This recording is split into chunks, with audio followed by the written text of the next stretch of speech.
ഇടയ്ക്ക്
നിന്നെ ഒഴിവാക്കി നിന്റെ പെങ്ങളെ എങ്ങനെ കെട്ടിക്കാൻ പറ്റുമെന്ന് ആലോചിച്ച് നിന്റെ അച്ഛനും അളിയന്മാരും കൂടി തല പുണ്ണാക്കുമ്പോഴാ ദൈവം ഇങ്ങനൊരു അവസരം എന്നെ മുന്നിൽ എത്തിച്ചെന്നത്.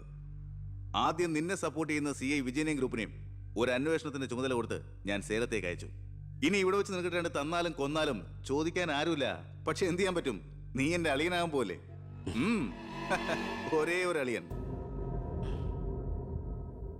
ഒരു പ്രതിയെ പിടിച്ചാൽ 24 മണിക്കൂറിനകം കോടതിയിൽ ഹാജരാക്കണമെന്ന നിയമം. പക്ഷെ നിന്റെ കാര്യത്തിൽ ഞാൻ പറയുന്ന റൂൾസ്.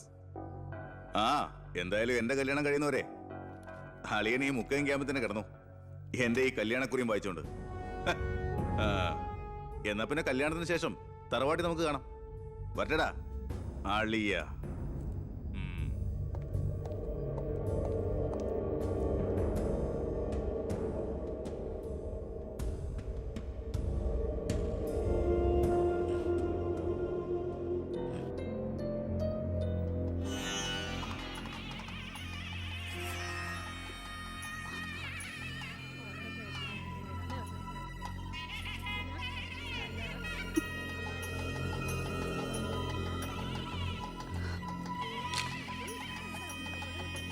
ഇതുവരെ റെഡി ആയില്ലേ?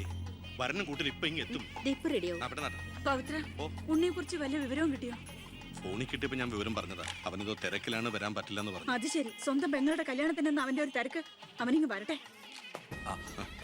പബ്ലിക് വല്ല അടിച്ചു കയറുന്ന ഓഡിറ്റോറിയത്തിന് ഫുൾ. അതൊക്കെ ഞാൻ നോക്കിക്കോളാം. വേറെ കുഴപ്പമൊന്നുമില്ലല്ലേ മകളെ? എല്ലാം റെഡിയാ?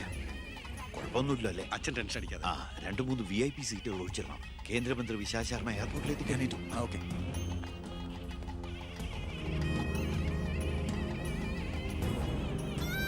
മോളെ,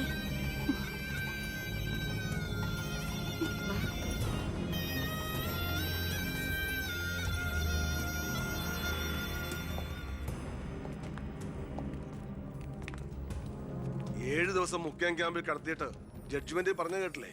ഇന്നലെ ഉച്ചയ്ക്ക് കസ്റ്റഡിയിലെടുത്താണെന്ന്. എന്തായാലും FIR ശിക്ഷ ഇളവ് കിട്ടാനുള്ള ചാർജേ ഉള്ളൂ.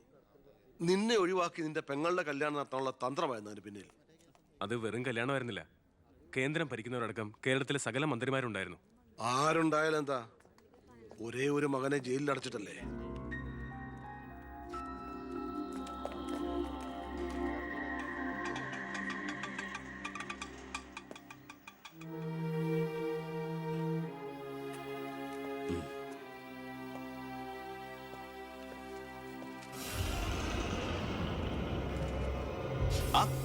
ഇതാര്? അളിയോ,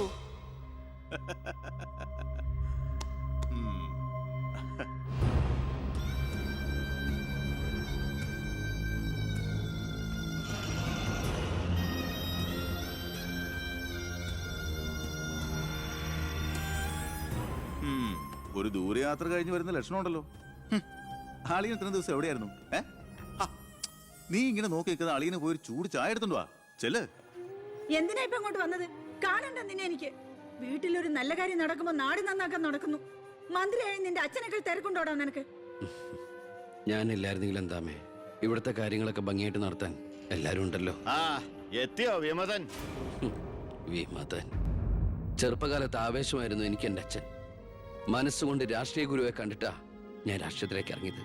പക്ഷേ അടുത്തറിഞ്ഞപ്പോ തെറ്റുകളിൽ നിന്നും തെറ്റുകളിലേക്കാണല്ലോ അച്ഛൻ പോയിക്കൊണ്ടിരിക്കുന്നത്.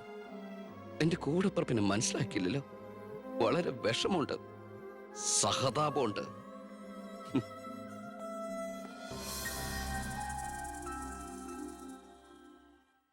കൂട്ടക്കൊല നടന്നതിന്റെ പിറ്റേന്ന് മൈതാനത്തിലെത്തിയ ഭഗത് സിംഗിന് അവിടുത്തെ കാഴ്ചകൾ കണ്ട് സഹിക്കാൻ പറ്റില്ല.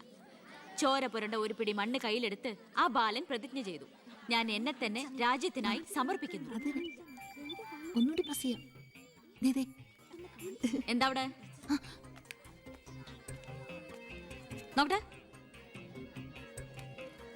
എവിടുന്നത് ചോദിച്ചാടില്ലേ? അന്ന് കണക്ക് സാറിന് വെട്ടിക്കൊല്ലാൻ വന്നില്ലേ, അയാളുടെ കയ്യിൽ നിന്ന് തെറിച്ചു പോയതാ. സർ, ഇതാണ് ആ ഫോൺ. പ്രസാദ് കൊല്ലപ്പെട്ട സമയത്ത് പ്രതിയിൽ നിന്ന് നഷ്ടപ്പെട്ടതാണിത്. സർ, പ്രസാദ് കൊല ചെയ്യപ്പെടുന്നതിന് മുമ്പ് ഈ ഫോണിൽ നിന്നുള്ള ലാസ്റ്റ് ഔട്ട് ഗോയിങ് കോള് മന്ത്രി ബാലഗംഗാധരന്റെ ഫോണിലേക്കായിരുന്നു. റിമാൻഡിൽ കഴിയുന്ന പ്രതിയെ വീണ്ടും ചോദ്യം ചെയ്തപ്പോൾ മന്ത്രിയുടെ പങ്കിനെ കുറിച്ച് വ്യക്തമായ സൂചന ലഭിച്ചിട്ടുണ്ട് സർ. അത് മാത്രമല്ല സാർ, മണിമലയാർ ഡാം അഴിമതി കേസിൽ 2 വട്ടം നോട്ടീസ് അയച്ചിട്ടും മേനോ ഹാജരായിട്ടില്ല. തനിക്കിതൊന്നും ബാധമല്ല എന്ന മട്ട മേനോനുള്ളത്. ഇപ്പൊ വാറണ്ട് ഇഷ്യൂ ചെയ്തിട്ടുണ്ട്. എങ്ങനെയാണോ തന്റെ അച്ഛനെ ഇതിന്നൊന്ന് രക്ഷപ്പെടുത്തിയെടുക്കുക? അച്ഛൻ ശിക്ഷിക്കപ്പെടണമെന്ന് ലോകത്ത് ഒരു മകനും ആഗ്രഹിക്കില്ല, ഞാനും. പക്ഷെ ആര് കുറ്റം ചെയ്താലും ശിക്ഷിക്കപ്പെടണം സാർ, പ്രത്യേകിച്ച് ജനങ്ങൾക്ക് മാതൃകയാകേണ്ടവർ.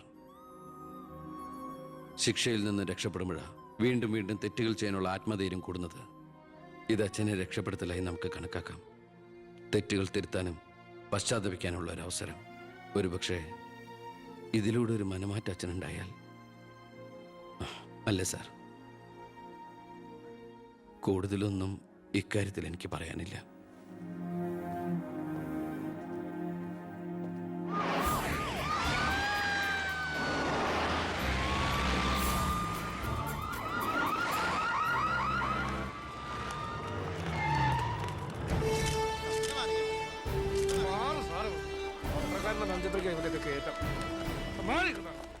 നിങ്ങളോട് വെയിറ്റ് ചെയ്യൂ സർ. അച്ഛാ, ഹർഷം വരുന്നു. അച്ഛാ, മുഖ്യമന്ത്രിയുടെ ഓർഡർ കൈ കിട്ടി അല്ലേ? അച്ഛനെ അറസ്റ്റ് ചെയ്യാൻ മരുമകന് ഡ്യൂട്ടി.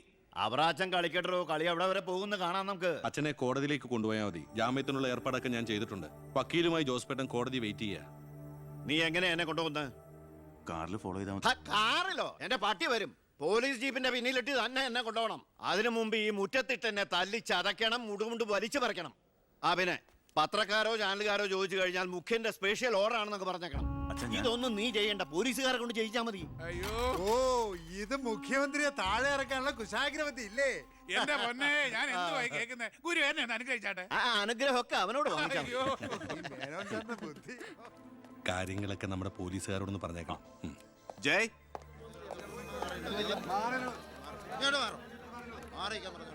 പത്രക്കാരും ചാനലുകാരും ഒക്കെ റെഡിയാ. എന്നാ പിന്നെ തുടങ്ങിക്കോ. നടക്കണം സാർ. പിടിച്ച് തള്ളൂ.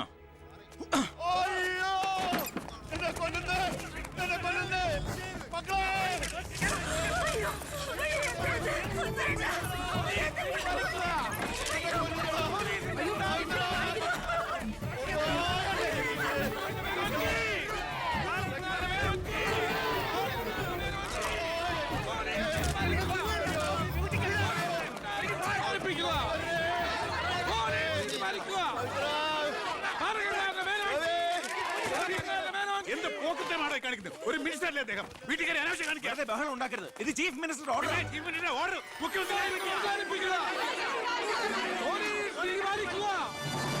നമസ്കാരം. പ്രധാന വാർത്തകൾ.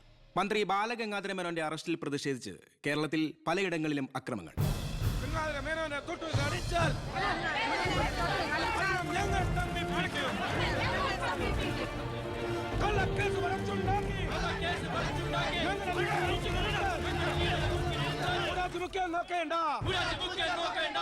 ഇപ്പോൾ കിട്ടിയത് അറസ്റ്റിലായിരുന്ന വിദ്യാഭ്യാസ മന്ത്രി ശ്രീ ബാലഗംഗാധര മേനോന് കോടതി ജാമ്യം അനുവദിച്ചു.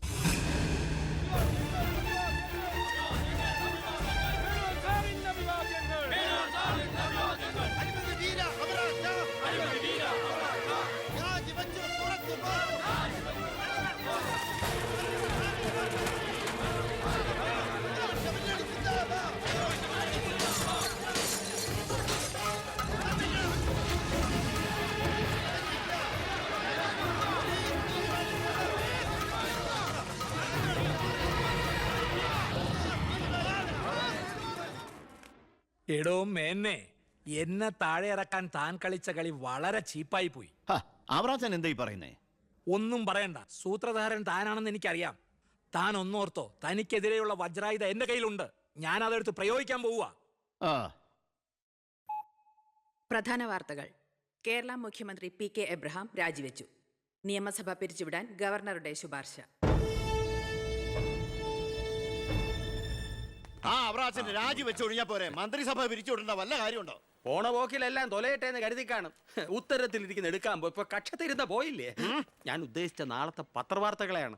ഇപ്പോൾ കിട്ടിയ വാർത്ത, കേരള നിയമസഭ പിരിച്ചുവിട്ടു, തെരഞ്ഞെടുപ്പ് ഉടൻ. ഇനിയൊരു തെരഞ്ഞെടുപ്പിനെ നേരിടാനോ മുഖ്യമന്ത്രിയാവാനോ ഞാനില്ല. അതെന്താ, KDF ഭൂരിപക്ഷം കിട്ടില്ല എന്ന് കരുതിയിട്ട്? അല്ല, ഒന്നുകൂടി ആലോചിച്ചിട്ട്. ഇല്ലടോ, എനിക്ക് മടുത്തു. വേണ്ട, ഞാൻ നിർബന്ധിക്കുന്നില്ല. അപ്പൊ പിന്നെ അടുത്ത മുഖ്യമന്ത്രി എന്താ ഇത്ര സംശയം? താൻ തന്നെ. എന്താ, എന്തു പറ്റി? ഒന്നുമില്ല. ഇനി മുഖ്യമന്ത്രി സ്ഥാനത്തേക്ക് പറ്റിയ ഏക നസ്രാണി താൻ മാത്ര. മുഖ്യമന്ത്രി തൊമ്മൻ ചാക്കോ. ഞാനിത് സ്വപ്നത്തിൽ പോലും ആഗ്രഹിച്ചിട്ടില്ല. ഒന്ന് ചുമ്മാ പോടോ. ഞാൻ മാറണമെന്ന് താൻ മനസ്സുകൊണ്ട് ആഗ്രഹിച്ചിട്ടില്ലടോ തനിക്ക് മുഖ്യമന്ത്രിയാവാൻ. ഞാനോ? എന്താ ഈ പറയണേ? Excuse me sir. വാ. എന്തിനാ സാർ എന്നെ അത്യാവശ്യമായിട്ട് വിളിപ്പിച്ചത്? സന്തോഷമുള്ള ഒരു കാര്യം പറയാനാ വിളിപ്പിച്ചത്. പറയട്ടോടോ. തന്നെ ചിറ്റാരിക്കര മണ്ഡലത്തിലെ സ്ഥാനാർത്ഥിയാക്കണമെന്ന എല്ലാവരുടെയും താല്പര്യം. എന്താ? അപ്പൊ അച്ഛൻ? എടോ, മേനോന്റെ പേരിൽ അഴിമതി ആരോപണവും കേസും ഒക്കെ ഉള്ള നിലയ്ക്ക് 8 നിലയിൽ പൊട്ടുമെന്ന കാര്യത്തിൽ സംശയമില്ല. നമ്മുടെ മുന്നണിക്ക് ഭൂരിപക്ഷം കിട്ടുമെന്ന് ഉറപ്പില്ലാത്ത സാഹചര്യത്തിൽ ഒരു സീറ്റ് കളഞ്ഞു കുളിക്കാൻ പറ്റില്ല. താൻ ഒന്നുകൊണ്ടും പേടിക്കണടോ, താൻ ജയിക്കും. വർക്ക് തുടങ്ങിക്കോ. ഒരു MLA ആകണമെന്ന മോഹമൊന്നും ഇതുവരെ ഉണ്ടായിട്ടില്ല. എങ്കിലും പാർട്ടിയുടെ തീരുമാനം ഞാൻ ആദരവോടെ സ്വീകരിക്കുന്നു. All the best. Thank you sir. ജയിച്ച് MLA ആവുമ്പോ എന്നെ മുഖ്യമന്ത്രിയാക്കാൻ കൂടെ നിൽക്കണേ.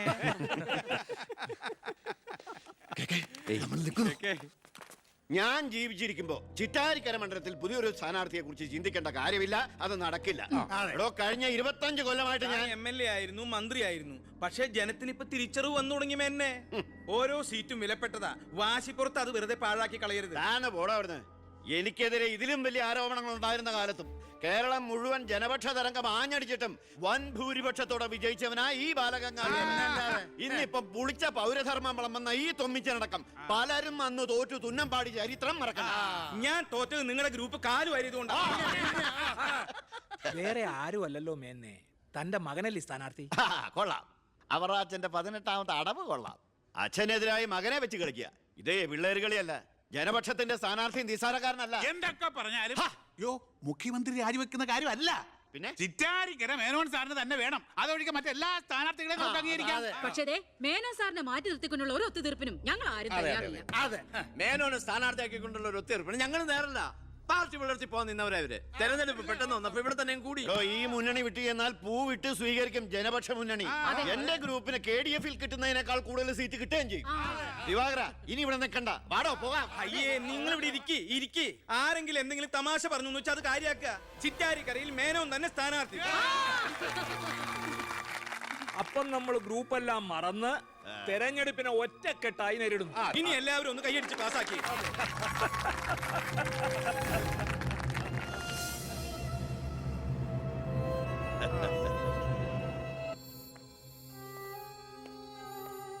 വിഷമിക്കണ്ടടോ, താൻ ചെറുപ്പമല്ലേ, ഇനി അവസരമുണ്ട് ഒരുപാട്. എനിക്കൊരു വിഷമമില്ല സാർ. ഒരു MLA ആകാൻ വേണ്ടി വ്രതം നോറ്റെടുക്കുന്ന ഒരാളല്ല ഞാൻ. അധികാരത്തിന്റെ അപ്പകഷ്ണം കിട്ടാൻ ചെയ്തു കൂട്ടിയ നെറുകേടുകളൊക്കെ പരസ്പരം മറക്കും, എല്ലാം പൊറുക്കും, എല്ലാവരും ഒന്നാക്കും. അധികാരം കിട്ടിക്കഴിയുമ്പോൾ പിന്നെയും തമ്മിൽ തെല്ലും പിരിയും. പക്ഷേ കൂടെ നിൽക്കുന്ന എന്നെ പോലുള്ള അണികൾക്ക് അത് ചിലപ്പോൾ ഉൾക്കൊള്ളാൻ കഴിഞ്ഞെന്ന് വരില്ല, എളുപ്പം ദഹിച്ചെന്ന് വരില്ല. വരട്ടെ സാർ.